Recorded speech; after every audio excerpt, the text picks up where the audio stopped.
Hi, this is Jennifer Wilson, and with me today is my friend Amy Vetter. Welcome to our Leadership Lunch Chat.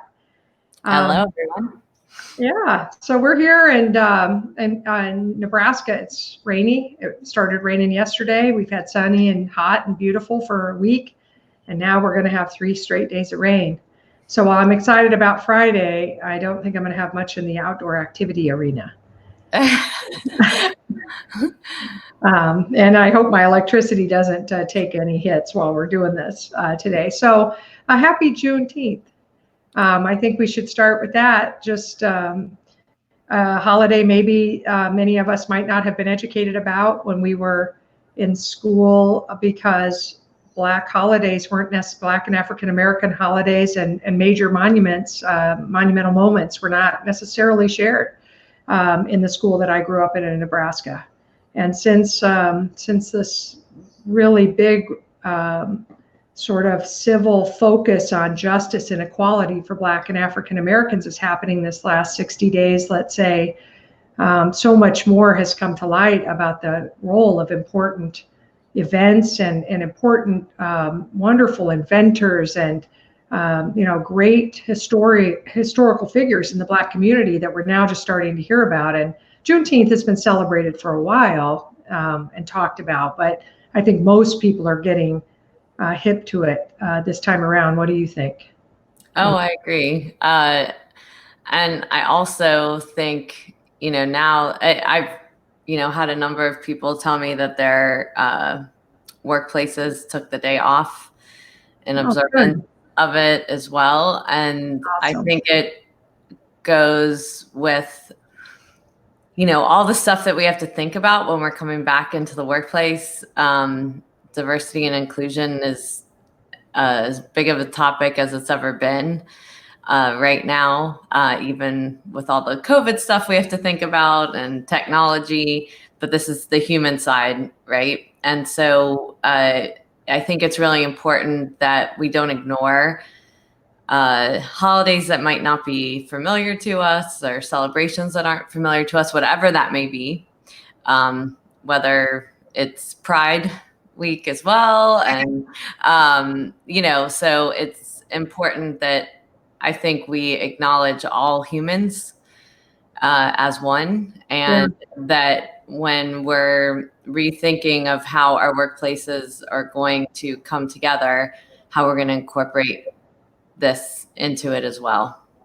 Yeah, well, I mean, I've been super encouraged this last week talking to firm leaders who are planning not just event-based, but ongoing education in their organization about diversity and inclusion, real, not check the box type programs, but real intention to learn about the differences. And I think that that's, anytime you have a diverse team, you're going to have a better team, because you're going to have all perspectives considered and all sorts of innovative techniques applied. And so that diversity is we all would know that and say, oh yes, a diverse team is better. But part of diversity and having a diverse team work together well is understanding the differences. And you can't understand them unless you listen and study and research and read. And I didn't know what Juneteenth was about, and I'm not going to tell you that I'm a historian that can tell you what it is exactly now, but the end of the declaration of the end of slavery in Texas happened on this day. Please God, let us never enslave any group ever again in this country, and let us end this oppression and injustice and inequity that our Black and African American friends feel. And I just am happy to celebrate this day. I would celebrate it before the events of this year if I had known really and understood what it was about. But my ignorance is on me, not on anyone else. And I've got to go out there and ask questions and learn. And I've been doing that. I think you've been doing that too. And it's taken us on a real journey. And I just wish I was on the journey sooner. And I've had people from my high school who have taken my open invitation to share with me that I want to learn more. And they'll send me a long email and say, let me tell you what it was like growing up in Bellevue, Nebraska. as an African American, in the 70s and 80s. Let me tell you a few of my experiences, and I've just been so grateful to have people be so open and willing to share. Yeah, absolutely. I think having open discussion about it, I was on a meeting with a group yesterday of just even all of our confusion on what the right terms, because I heard you say African American, and the woman on the group said, no, you should be saying Black.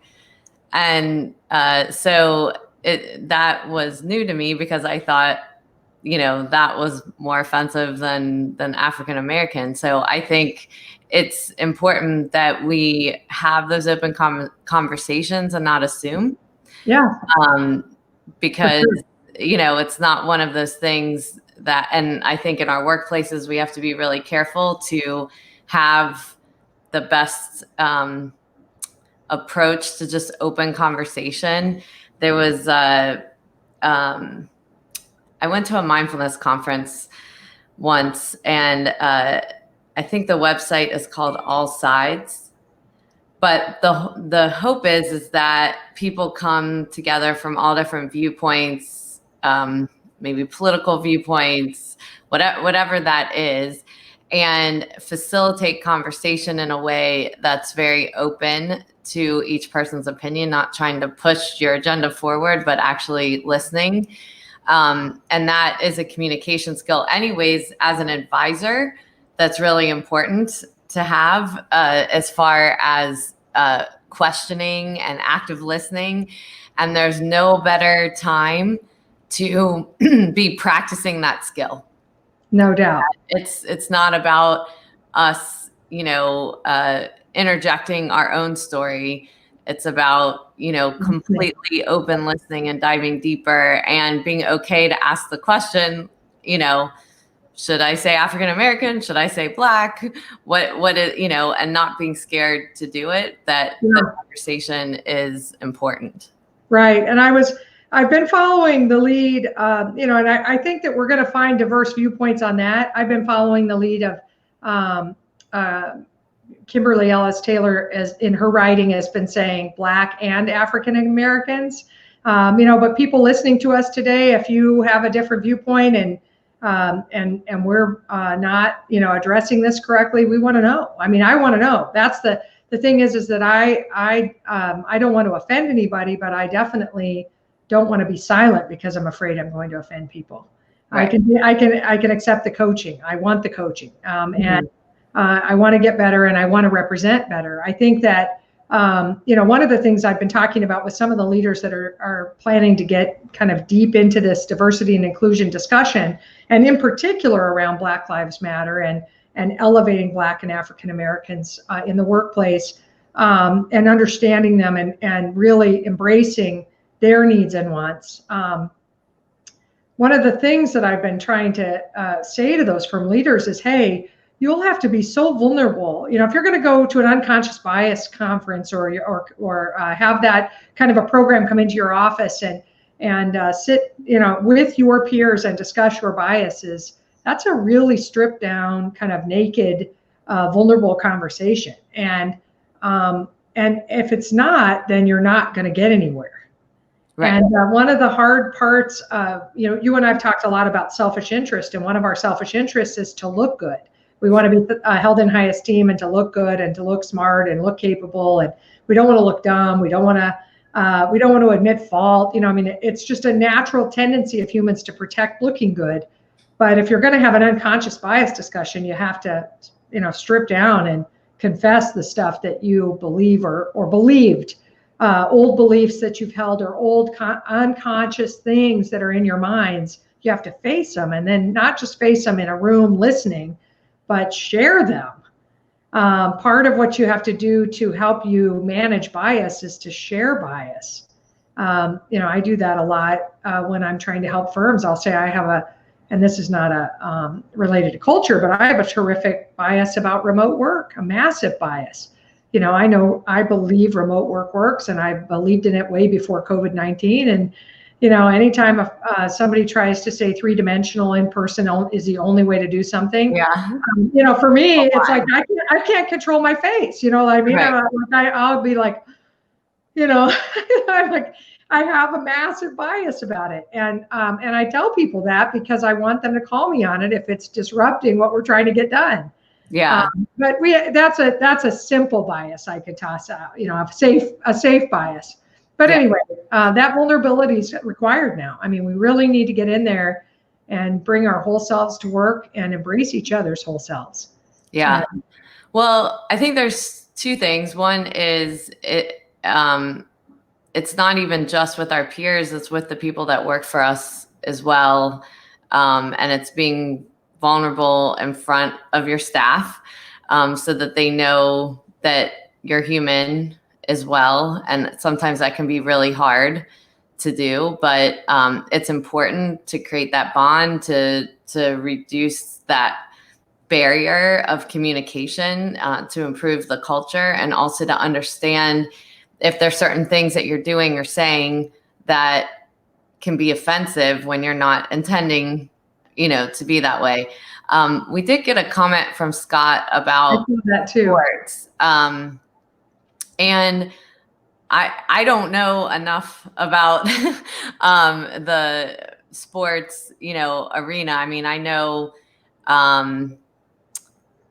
so this would be, and I will just use an example. I think it's all in our perspective, whether diversity and inclusion is happening in a sport. I've brought up before my religion and having to hide it a lot of times. Well, I can tell you my kids are very elite runners, and we've had to deal with a lot of religion being pushed forth in public school sports, and have to keep our mouth shut for the greater goal of winning and the sport itself. But the mental space that my kids have had to overcome to not, to take themselves out of a conversation, and not feel excluded when they're going to Bible study groups as athletes or Bible study camp as athletes, where they're not a part of that. Those are the little things that happen that maybe other people don't notice because it's not in their experience, right? And there's nothing wrong with what the sport is doing because they believe that is helping glue the kids together. But for anyone that's not in that belief system, it's very exclusive. And, it's something we have to talk a lot about as a family, to just help, keep that mental mindset so that they can still achieve the goals that they want to do. And so I think there's little things that happen that when we are not something else, we're like, oh, I didn't even realize that was an issue, or I didn't realize we said something. So when we talk about open communication, it's really allowing open communication, truly what is people's experience, and not getting offended, and hearing that experience and making changes, not just hearing it. Right. Hearing it and taking action of what could we do different so that even if it's one person, they don't feel excluded. Yeah. Well, first, I'm sorry that that's happening, and I'm sorry that you feel like you have to hide it. And I understand that there's always that fear of retribution. I go to the coach and say, could we please take Christianity out of here? And, if you want to talk about a higher power or something, maybe we could get there. But, you're bringing a specific type of religion to this sport, and that doesn't feel fair to us. The fear is then they won't treat your kid right. Or whatever. Exactly. So that's why we keep our mouth shut. I know, but that's what the system. I mean, I get you totally, and so I'm not making you wrong for that. Yeah. If my kid asked me to be quiet, I would be quiet. Yeah. I am that mom that my kids have to ask to be quiet. I am too. Yeah. So if they did, I probably would honor it unless I thought it was just absolutely horrible. But right. Scott's point is that in things like sports and certain sports, like maybe my husband played football, they bond together as a brotherhood in that kind of a sport, let's say, and they aren't as concerned about color of skin or ethnic background or religious background. It's a little bit like, let's go out and stop these guys, or let's move the ball down, and their objective causes them to kind of become blind to the differences. What are the similarities and how can we play our part? And I just wish that we could do a lot more of that in business, but I don't think you can be blind, like ignore. We've got to talk about the differences and then try to figure out how are we going to make them play to the strengths of those differences or whatever. One thought I had that I wanted to make sure to say today is that I've had a number of firm leaders that are like, listen, we put out a few messages internally. I did a video. I'm asking people to come educate me about their experience as a person of color or as a Black or African American. No one's coming to me to talk to me. And I'm like, well, guess what? No one's probably gonna. You have to pick up the phone. Not because they don't want to, but because they might not want to be the squeaky wheel. They might not want to be that guy that comes forward or gal and says, hey, these are my experiences.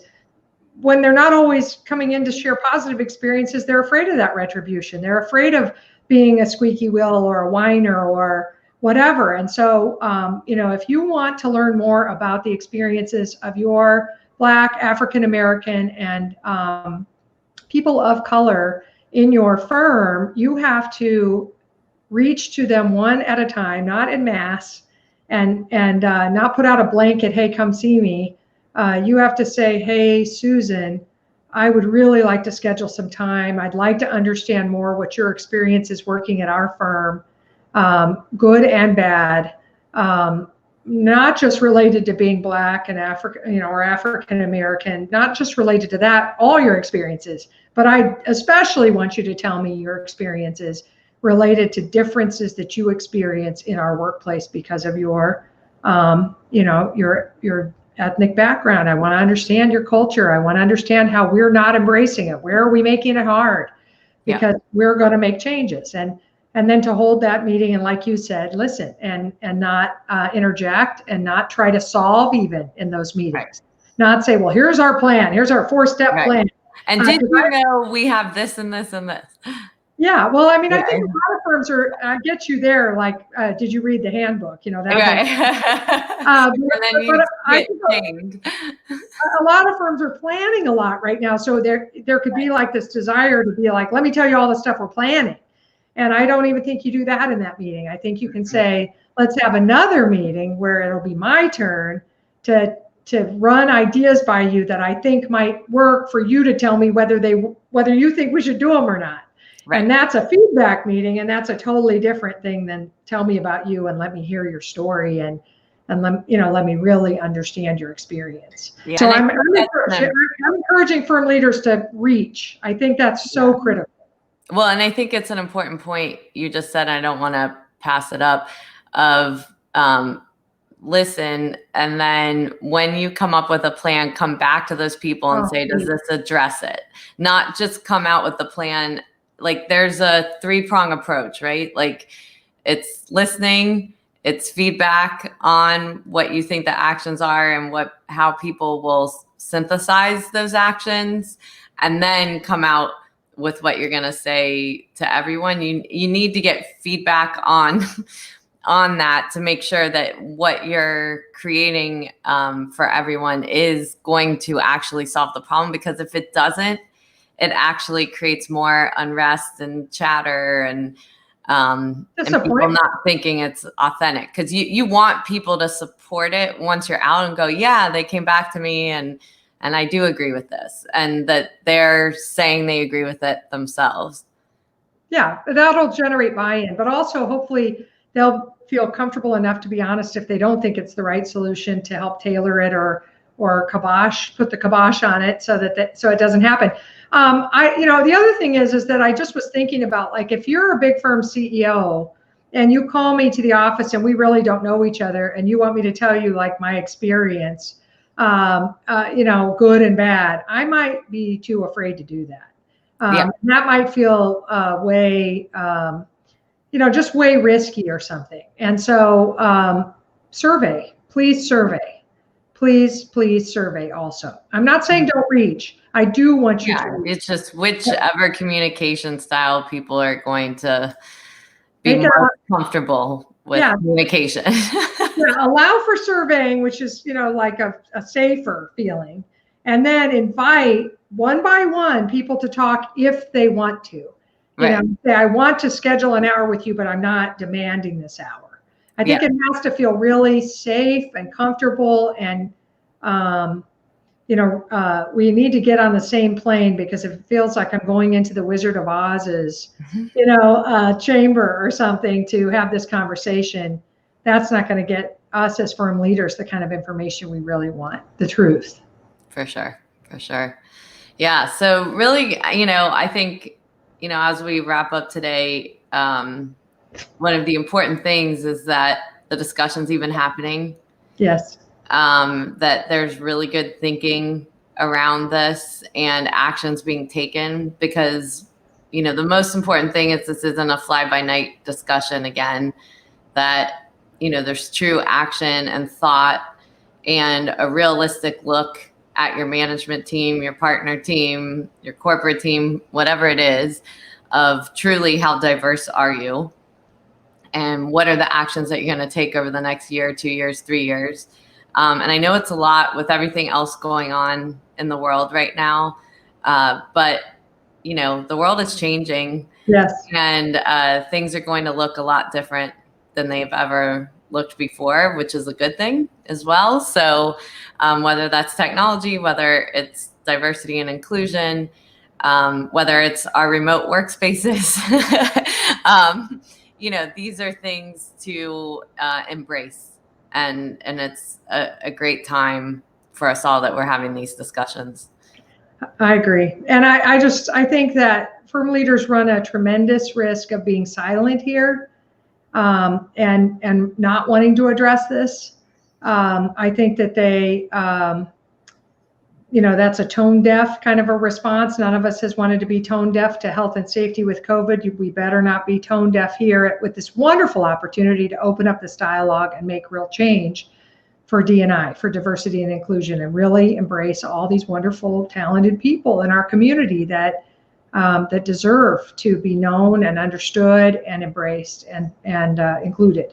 So I think that's a great way for us to end today. I really appreciate all those guys and gals who have tuned in. We're grateful, Amy and I. And Scott, thank you for being our mentor here in StreamYard. We're so happy you made us feel less alone. So thank you. And if you like this, share this in social media, please. We'd love to have more people hear this message, and that might be the way that you tell your firm leaders some of these things if you don't want to say them yourself. So anyway, thanks everybody, and we'll be here next Friday. Thank you. See ya.